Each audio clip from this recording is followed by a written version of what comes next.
కూడా గట్టి మనిషి ఎటు వచ్చి ఈవిడే బుడగా ఎక్కడ నా దగ్గరికి వస్తావు.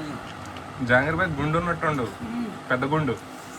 ఈ మధ్యన 2 నెలల నుంచి కూర్చుని తిని బాబాయ్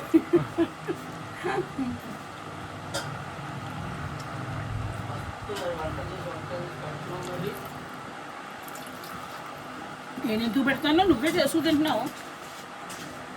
ఏ పార్టీలో పిల్ల సరదాగా తింటాం కదా, నేను ఎందుకు పెడతానమ్మా.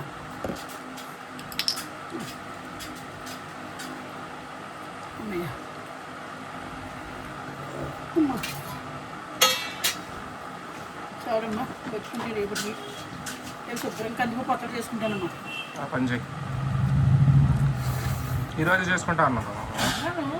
మళ్ళీ నలుగురితో కూర్చుని కొంచెం బాగుంటుంది కానీ కందిపో పక్కన బాగుంటుంది. కర్రుడు కేజీ కందిపప్పు ఇచ్చాడమ్మా. ఎలాంటి కందిపప్పు? బొబ్బులు ఉంటుంది పూర్తిగా సెరగకుండా, అది శనగలు